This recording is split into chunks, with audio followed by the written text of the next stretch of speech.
we're gonna walk through kind of what worked and what didn't here on our crimping, on our hand crimping, if you will, here on the at the home farm on our plot that we've been doing. And if you've been following along on that, is usually the method is that we plant the buckwheat and or rye, but usually just the buckwheat, depending on if it's a first year plot. Just the buckwheat in about mid-June, and then obviously we let that grow all summer, and helps weeds be contained. And then we go into planting the brassicas the first week of August, and we crimp. At that time we crimp that buckwheat down. But this year we had some things going on here, and then we were running late on client properties, or on client properties we were running late on stuff to do here at the house. And so what I elected to do is I wasn't able to plant the buckwheat until about July 4th, or right around July 4th. So what that left us with is, my theory was going into, because it was only 4 weeks old, let's say 5 weeks old, going into August, when I planted my brassicas, I think the buckwheat, I think I had the photos there, were like 18 inches, let's say, or 18, 19, 20 inches tall.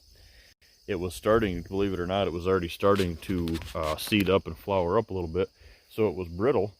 And so my theory is instead of crimping that when I planted my brassicas the first week of August, what I wanted to do is we left the buckwheat standing, and then I went ahead and I broadcast the brassicas in there, and I let that grow together for a while. Instead of crimping it initially like we usually do, I let that grow together, and it worked with weed control. It really did. It really even I'm not gonna say more so than it does when it's crimped early, but it did maintain the weeds. Now I've got ragweed out here, and the reason I've got ragweed is because we used a bunch of manure, dry matter manure, out of my barns, and I cleaned up things here getting ready to sell. So that's where the ragweed comes from, and that's okay with me, because I knew I was going to crimp it over and the deer eat the ragweed anyway. I knew I was not going to leave it in the plot, and I was going to terminate it, so not a big issue. But what I've done is I crimped that on a video not too long ago with Cy and I trying, helping me there. And so the crimper part of it, the hand crimper, is something that we are going to elaborate on. It's I've seen it done with flat boards. I've seen it done with a board on a hand, hand crimp with that rope that we were talking, and with the rib on it. I've seen it done with metal. I've done some research, and I'm actually making one right now. You've got to get something that breaks the stem more than in one place than just kind of like the one shot that we were doing. So come along with me here, and I'll show you. What happened is, a lot of it's down, as you can see here. It did quite a bit of it. Let me take you down there, guys. Quite a bit of it actually crimped, but a lot of it, as you can see, did not. And that is so what it is, guys, is my theory is I have to get that down now, because obviously it's competing. At first I wanted it to be shaded, because the weeds don't grow in the shade, they grow in the sun. So now that the brassicas are up and running, my brassicas are 4 or 5 inches tall out here, really nice looking brassica crop coming. But now it's working against me, where the buckwheat is actually shading out the growth of the brassicas, and now it's not getting it's not getting that sunlight that it needs, that ever so important sunlight that it needs to boost and grow. So what we're going to do is, I've elected to, and I might regret this, I don't know, but we're going to see. What I'm going to do is, because I know the height of my brassicas, obviously I can see my brassicas, I'm going to indefinitely terminate the buckwheat and the ragweed on top of the buckwheat here. So what I'm going to do is I'm going to go through and I'm going to weed whip right on the top of the brassicas, and I'm going to try to do it so I'm not sawing, if you will, not the saw effect down to the grass you do in tall grass. I'm going to go right above the brassicas and try to just terminate the buckwheat on top of the brassicas without hitting them, and then I'm terminating that, and it's going to lay down. But that way it's not all sawed up and you don't get that mold effect, if you will, because I still want that buckwheat to be the mulch like it is during the you know, as it is when we crimp it. But by doing it this way, I know I'm terminating it and it's not going to stand up then. A couple things: we had a lot of rain.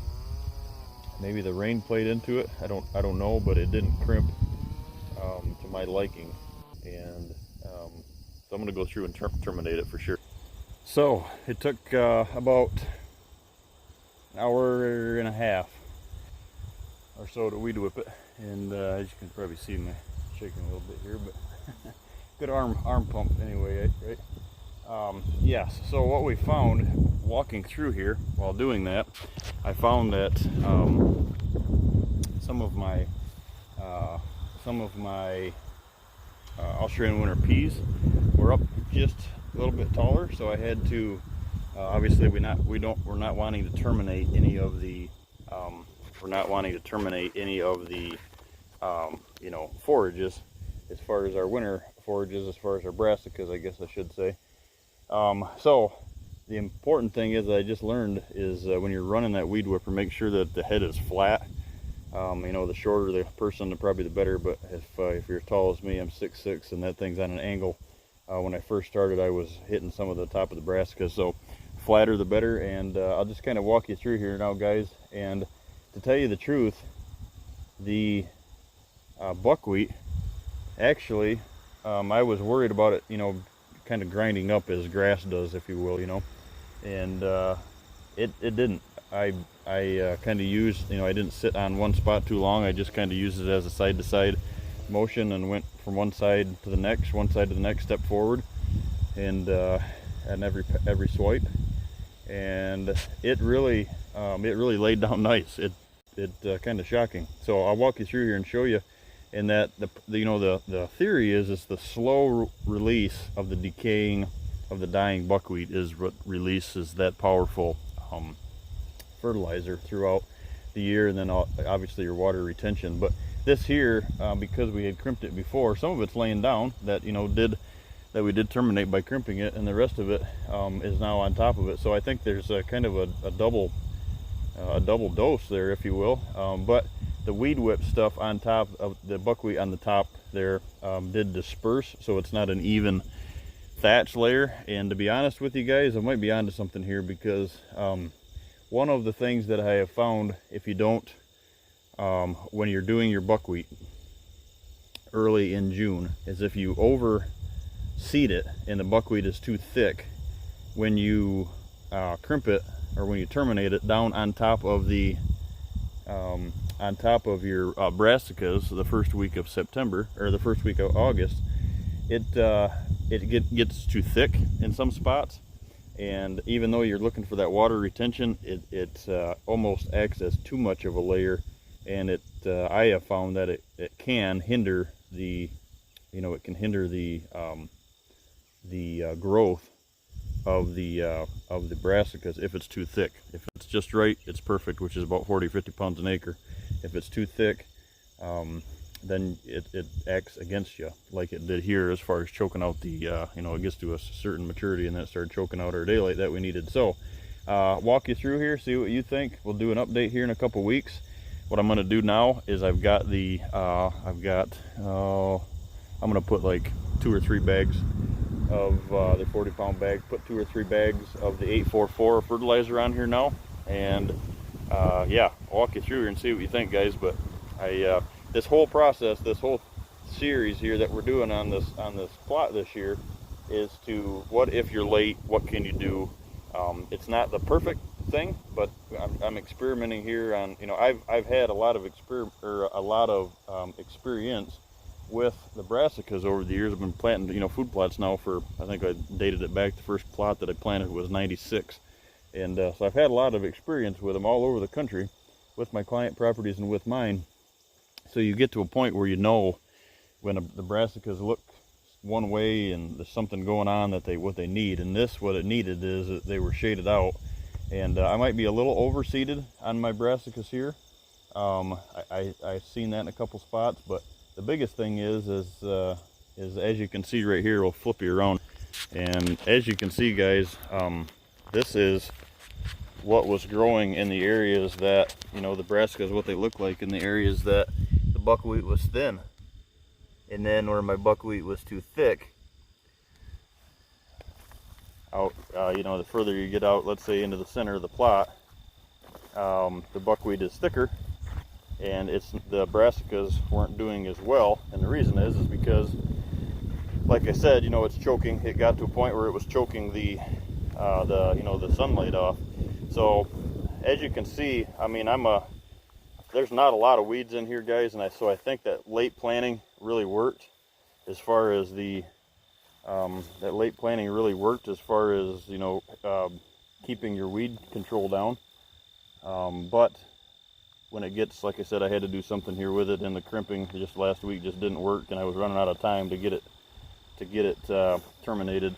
So I elected to do this. Like I said, you know, you can see I stayed right on top of the brassicas, and it's terminated now. But as you can see, boy, it looks good. It looks lush. I mean, it's now, I think if we give the you can see some of the Austrian winter peas, and I think we give that a chance on top of the obviously I'm not going to be planting rye back into this anymore.